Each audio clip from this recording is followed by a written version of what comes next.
अध्याय 13 सबसे मुश्किल नो रैंक डंजन। हो, जितनी तुम्हारी हैसियत है उससे ज्यादा की बात मत करो। आर्यन की बात पर टोनी ने ताना मारा। जबकि हम जानते हैं कि तुम ताकतवर हो, लेकिन ज्यादा से ज्यादा तुम लेवल 4 को संभाल सकते हो। लेवल 5 की बात करना भी बेकार है। हमें बॉस मॉन्स्टर से निपटने के लिए एक योजना की जरूरत होगी, जो इस बात पर निर्भर करेगा कि हमें किस तरह का मॉन्स्टर मिलता है। आर्यन टोनी की बातों पर मुस्कुराया। हम अंदर जाकर देखेंगे, उसने अपने सामने खड़ी ऊंची संरचना की ओर मुड़कर कहा। जो कुछ वह तय कर सकता था, उससे ये पता चला कि जिन दो हत्यारों को उसने थोड़ी देर पहले मारा था, वे चौथे स्तर पर थे और आर्यन ने उन्हें आसानी से हरा दिया था। इससे आर्यन ने यह अनुमान लगाया कि उसकी अपनी ताकत लेवल 4 और लेवल 5 के बीच कहीं है। हालांकि उसे बॉस मॉन्स्टर से लड़ना होगा ताकि यह पता चल सके कि क्या उसके पास लेवल 5 के प्रतिद्वंद्वी के खिलाफ मौका है या नहीं। चलो अंदर चलते हैं, आर्यन ने टोनी, एलेक्स और जय की तिकड़ी से कहा। ऊंची संरचना में एक दरवाज़ा था, एक लंबा, जंग लगा हुआ दरवाज़ा एक छोर पर। इसकी सतह पर रेंगती लताओं से ऐसा लग रहा था कि यह सदियों से नहीं खुला है। आर्यन ने दरवाजे को हल्के से छुआ और यह अपने आप खुल गया, जिसमें एक लंबा गलियारा दिखाई दिया, जिसके दोनों ओर मशालें लगी थीं। गलियारा सफ़ेद टाइलों से बना हुआ लग रहा था, जिस पर समय के साथ धूल जम गई थी। गलियारा लंबा नहीं है, मैं दूसरे छोर पर एक और दरवाज़ा देख सकता हूँ। वह दरवाज़ा बॉस की ओर ले जाता होगा, एलेक्स ने गलियारे का निरीक्षण करते हुए कहा। इसका मतलब है कि यह गलियारा एक जाल है जिसमें मॉन्स्टर भरे हुए हैं, टोनी ने भौहें सिकोड़ते हुए निष्कर्ष निकाला। आर्यन ने तिकड़ी की ओर मुड़कर गंभीरता से कहा, अगर यह सच में जालों से भरा गलियारा निकला तो तुम लोगों को अंदर एक भी कदम रखने से पहले मेरी बात सुननी होगी। मेरे पास जालों का पता लगाने का एक तरीका है। तिकड़ी ने सहमति में सिर हिलाया। ठीक है, तो चलो अंदर चलते हैं, आर्यन ने आगे बढ़ते हुए कहा। उसने पहले एक धूल से ढकी टाइल पर कदम रखा, अपनी 3 डायमेंशनल बॉडी को सक्रिय किया ताकि यह जांच कर सके कि क्या उसने कोई जाल तो शुरू नहीं किया है। एक और कदम उठाने और थोड़ा आगे चलने के बाद उसने जाल जैसी कोई चीज़ नहीं देखी। अंदर आ जाओ, उसने अपने पीछे टोनी और बाकी लोगों को बुलाया। उन्होंने एक दूसरे की ओर देखा और आर्यन का पीछा करते हुए गलियारे में चले गए। हालांकि जैसे ही उन तीनों ने अंदर कदम रखा, उनके पीछे का दरवाज़ा अपने आप बंद हो गया। फूश फूश फूश फूश, उनके सामने 5 गॉब्लिन प्रकट हुए, हर एक के हाथ में एक पत्थर का चाकू था। 5 लेवल 1 गॉब्लिन। आर्यन ने संदेह में अपनी एक भौं उठाई, इससे पहले कि उसने अपने हाथों से 5 गोलियां चलाईं। गोलियां गॉब्लिन से टकराईं, जिससे उनके शरीर फट गए। हमें रोकने के लिए 5 लेवल 1 गॉब्लिन, ये बहुत ही संदिग्ध है, एलेक्स ने विचार करते हुए कहा। तुम सही कह रही हो, ये वाकई संदिग्ध है, आर्यन ने अपनी राय जोड़ते हुए उसकी बात से सहमति जताई। अगर मैं गलत नहीं हूं तो हम अगली बार 5 लेवल 2 गॉब्लिन, उसके बाद 5 लेवल 3 गॉब्लिन और फिर 5 लेवल 4 गॉब्लिन का सामना करेंगे, इससे पहले कि हम गलियारे के अंत में दरवाजे तक पहुंच सकें। क्या मजाक कर रहे हो क्या? टोनी का चेहरा चिंतित हो गया। 5 लेवल 3 गॉब्लिन का सामना करना, और इससे भी बुरा 5 लेवल 4 गॉब्लिन का। उसने अपने सिर को पकड़ लिया, उनसे लड़ने के बारे में सोचते हुए, ये जानते हुए कि सिर्फ एक लेवल 3 गॉब्लिन को संभालने में उन तीनों को ही काफ़ी मुश्किल होती थी। हाँ, हमारा काम तमाम हो गया, वह निराशा में लड़खड़ाया। यह उन दुर्लभ, अनोखे, नो रैंक डंजन में से एक है जहाँ कठिनाई सामान्य समझ से परे है। एलेक्स का चेहरा भी गंभीर हो गया। वे जानते थे कि अगर वे मिलकर काम करें और एक ठोस योजना हो तो वे एक लेवल 5 मॉन्स्टर को संभाल सकते हैं, लेकिन 5 लेवल 3 गॉब्लिन और फिर 5 लेवल 4 गॉब्लिन का एक साथ सामना करना एक अकेले लेवल 5 गॉब्लिन बॉस से भी ज़्यादा कठिन था। उसने अपना होंठ काट लिया, इस स्थिति में उनकी मदद करने के लिए रणनीतियों के बारे में सोचने की कोशिश कर रही थी, लेकिन उसे कोई भी ऐसी रणनीति याद नहीं आई जो उनकी टीम को मौजूदा बाधा से पार दिला सके। ये कुछ गंभीर कठिनाई है, आर्यन ने सोचा, उत्साहित और दबाव दोनों महसूस कर रहा था। वह लेवल 3 गॉब्लिन के बारे में चिंतित नहीं था, लेकिन लेवल 4 गॉब्लिन एक अलग कहानी थी। उसे इस डंजन में देखे गए लेवल 4 गॉब्लिन शमन याद आए और उसने सोचा कि अगर सभी लेवल 4 गॉब्लिन शमन निकले तो यह एक सच्ची चुनौती होगी। बाकी तीनों की ओर मुड़ते हुए आर्यन ने आश्वासन के साथ कहा, ज़्यादा चिंता मत करो, ये सिर्फ मेरा अनुमान है। अगर यह सच हो जाता है तो पीछे से तमाशा देखना। उसकी आवाज़ में आत्मविश्वास ने बाकी तीनों को हैरान कर दिया, लेकिन वे इस समय सिर्फ सिर हिला सकते थे। आर्यन ने आगे बढ़कर नेतृत्व किया। इससे ठीक पहले कि वे गलियारे के बीच में पहुंचे, उनके सामने 5 और गॉब्लिन प्रकट हुए। इस बार उनकी ताकत लेवल 2 पर थी। लगता है मेरा अनुमान सही था, वह व्यंग्यात्मक रूप से हंसा। एक बार के लिए उसने गलत होने की उम्मीद की थी। तुम्हें बस अपनी जुबान खोलनी थी, टोनी ने नाराजगी में बड़बड़ाया। हाँ, मुझे खोलनी थी, आर्यन हंसा। हाँ, तुम टोनी ने अपनी मुट्ठियां भींची और अपनी बाहों को ऊपर उठाया जैसे कि वह आर्यन के खिलाफ पूरी तरह से जाने के लिए तैयार हो। आर्यन ने उसे देखा और ताना मारते हुए हंसा। हमारी अभी भी एक लड़ाई बाकी है, क्या तुम इसे यहीं सुलझाना चाहते हो? उसने उकसाया। क्या तुम सोचते हो कि मैं तुमसे डरता हूं क्योंकि तुम मुझसे ज्यादा ताकतवर हो? टोनी ने तुरंत अपनी तलवार निकाली। रुक जाओ तुम दोनों, एलेक्स ने ठीक समय पर हस्तक्षेप किया। यह उसका समय नहीं है, उसने दोनों से गंभीरता से कहा। मुझे पता है, आर्यन ने उसे सिर हिलाया और फिर टोनी पर ताना मारा। मैं बस मजाक कर रहा था, चिंता मत करो, मैं अब तुम्हारे नुकसान में इजाफा नहीं करूंगा। मैं आज तुम्हें हरा दूंगा, एक बार और हमेशा के लिए। आर्यन के आखिरी ताने के बाद टोनी चिल्लाया और वह भड़क उठा। मुझे आश्चर्य है कि अगर मैं डीन को इस स्थिति की रिपोर्ट करूं तो वह क्या सोचेंगे, एलेक्स ने एक सूक्ष्म मुस्कान के साथ कहा। डीन, पिता। टोनी तुरंत होश में आया। तुम क्या कह रही हो एलेक्स? हम बस बॉस के कमरे में जा रहे हैं और आर्यन हमारी मदद कर रहा है ना? उसने ऐसे कहा जैसे कुछ हुआ ही नहीं था। हाँ, आर्यन हंसा और आने वाले लेवल 2 गॉब्लिन पर 5 मैजिक बुलेट चलाईं। पहले की तरह गॉब्लिन का कोई मौका नहीं था, उनके शरीर टुकड़ों में फट गए। इन कोर को भी ले लो, आर्यन ने उनकी ओर मुड़कर कहा। इसके अलावा 5 लेवल 3 और 5 लेवल 4 गॉब्लिन से मिलने वाले कोर मेरे होंगे। उसने उनसे आपत्तियों के लिए पूछा। क्यों? तुम सभी अच्छे वाले क्यों लोगे? टोनी ने विरोध किया। आर्यन के चेहरे पर एक मुस्कान दिखाई दी। अगर मैं लेवल 3 तक पहुंच जाता हूं तो मेरे पास लेवल 5 बॉस को एक ही शॉट में मारने की 50% संभावना है।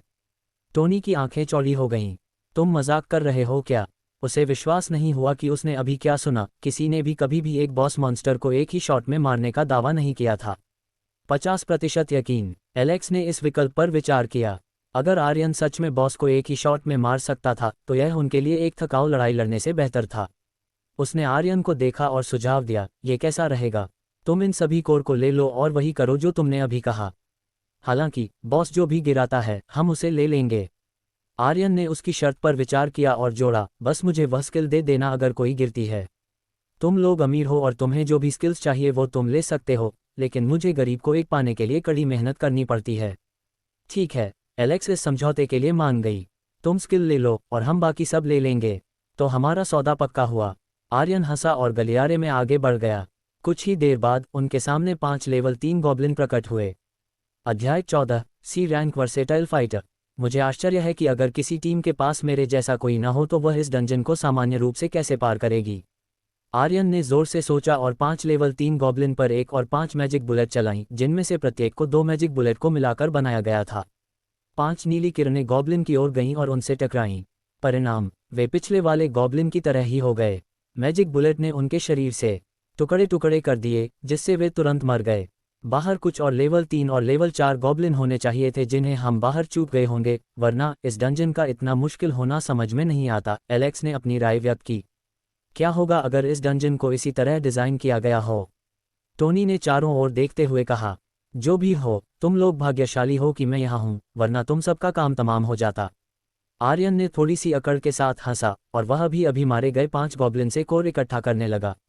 उसके बाद उसने दूसरे तीनों की ओर मुड़कर चेतावनी दी। मुझे लगता है कि लेवल 4 गॉब्लिन में लंबी दूरी के हमले करने में सक्षम गॉब्लिन शमन शामिल होंगे। तुम लोगों को खुद को तैयार कर लेना चाहिए, क्योंकि अगर वे जैसे ही पैदा होते हैं हमला करते हैं तो मैं उनके हमलों से बच निकलूंगा। उस समय तुम ही उन हमलों का सामना करोगे। गॉब्लिन शमन, वे सभी 5। टोनी ने डर में चिल्लाया और उसने आर्यन की ओर एक विनती भरे चेहरे से देखा। आर्यन, क्या तुम सच में उन्हें जल्दी संभाल सकते हो? तुम पहले इन लेवल 3 कोर को अवशोषित करने में कुछ समय क्यों नहीं लेते? शायद तुम लेवल 3 तक पहुंच जाओ और फिर शमनों को संभालो। आर्यन ने टोनी की ओर मजाक में देखा।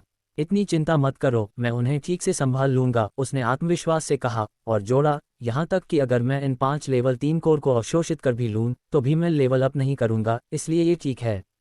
तुम्हारे कहने का क्या मतलब है कि तुम इन लेवल 3 कोर को अवशोषित करने के बाद भी लेवल अप नहीं करोगे? टोनी ने सवाल किया। तुमने पहले ही कुछ अवशोषित कर लिए हैं, इसलिए इन्हें अवशोषित करने से लेवल अप की गारंटी होनी चाहिए। आर्यन ने आह भरी और रास्ते पर बैठ गया। ठीक है, मैं तुम्हारे लिए उन्हें अवशोषित कर लूंगा। उसने 5 लेवल 3 कोर निकाले जिन्हें उसने अभी अभी रखा था और उन्हें एक एक करके अवशोषित करना शुरू कर दिया। एक एक करके कोर धूल में बदल गए। सभी 5 को अवशोषित करने के बाद उसकी आंखों के सामने लेवल अप की कोई सूचना नहीं आई। निराश होकर वह खड़ा हो गया और टोनी की ओर मुड़ा। अब खुश हो? ये कैसे? टोनी को अविश्वसनीय झटका लगा। वह ये नहीं समझ पाया कि कोई व्यक्ति जिसने लगभग 10 लेवल 3 कोर को अवशोषित कर लिया हो, वह अभी भी लेवल 2 से लेवल 3 तक लेवल अप करने में विफल कैसे हो गया। इतने सारे लेवल 3 कोर लेने के बाद तुम लेवल अप कैसे नहीं कर सकते? एलेक्स ने भी हैरान होकर पूछा। आर्यन ने कंधे उचकाए, मुझे नहीं पता। उसे सच में नहीं पता था।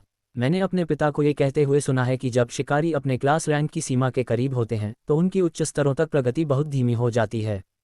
उस समय उन्हें एक बार लेवल अप करने के लिए बहुत ज़्यादा कोर और कुछ अन्य खजानों की ज़रूरत होती है, एलेक्स ने आर्यन की ओर देखते हुए समझाया। आर्यन ने अपनी भौहें उठाईं।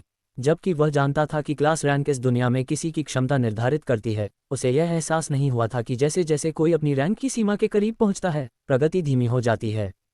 खैर, ये समझ में आता है। रैंक जितनी ऊंची होगी, प्रगति उतनी ही आसान होगी, उसने सोचा। आर्यन, तुम्हारी क्लास रैंक क्या है? टोनी ने आर्यन के कंधे को पकड़ते हुए पूछा। तुम्हें पता होना चाहिए कि किसी से उसकी क्लास रैंक पूछना बुरे व्यवहार की निशानी है, आर्यन ने टोनी के हाथ को अपने कंधे से हटाते हुए कहा। लेकिन चूंकि तुम मेरे दोस्त हो, मुझे तुम्हें बताने में कोई आपत्ति नहीं है। बस किसी और को मत बताना। टोनी, एलेक्स और आमतौर पर शांत रहने वाला जय ध्यान से सुन रहे थे। आर्यन ने सस्पेंस के लिए रुका।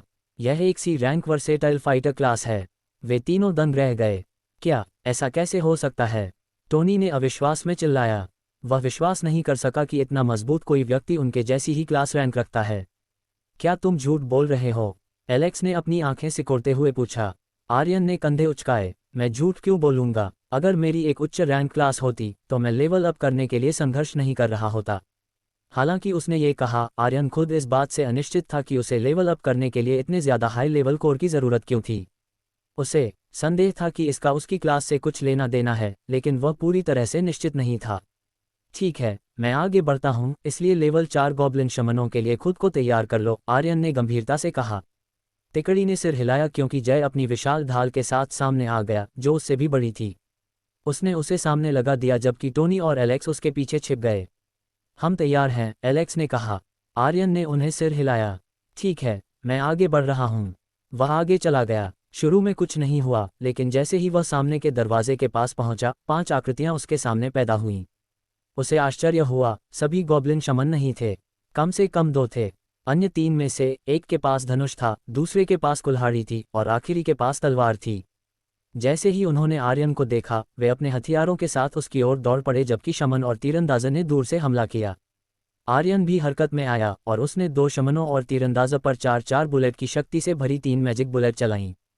गोली हवा को चीरती हुई गई जबकि 2 शमनों ने बिजली के बोल्ट दागे और तीरंदाजों ने एक तीर छोड़ा। हालांकि 4 गुना शक्ति से मजबूत हुई मैजिक बुलेट ने गॉब्लिन तक पहुंचने से पहले उनके हमलों को नष्ट कर दिया, उनके सिर उड़ा दिए। फिर आर्यन ने अपनी तलवार निकाली और कुल्हाड़ी चलाने वाले गॉब्लिन के पीछे आने के लिए स्विफ्ट डैश का इस्तेमाल किया। एक ही तेज गति में उसने अपनी तलवार को तिरछे घुमाया और उसके प्रतिक्रिया करने से पहले उसे आधे में काट दिया। वह तलवार चलाने वाले गॉब्लिन के सामने फिर से प्रकट हुआ और बिजली की गति से अपना ब्लेड घुमाया। धड़ाम! उसकी तलवार ने गॉब्लिन के सिर को भेद दिया, इससे पहले कि उसका हथियार हमला कर पाता, और कुछ ही देर बाद उसका शरीर ढह गया। हो गया, आर्यन ने दूसरों की ओर मुड़कर कहा। जैसा कि पता चला, वे सभी गॉब्लिन शमन नहीं थे, उसने आह भरी। तुम इससे निराश क्यों लग रहे हो? टोनी ने पूछा। आर्यन मुस्कुराया, क्योंकि मैं एक साथ 5 लेवल 4 गॉब्लिन शमनों से लड़ने के लिए उत्सुक था। तुम राक्षस! टोनी सदमे में चिल्लाया। वह मदद नहीं कर सका, लेकिन उसे लगा कि यह आदमी उसका सच्चा प्रतिद्वंद्वी था, वह जिसकी वह 5 साल से अकादमी में पीछा कर रहा था।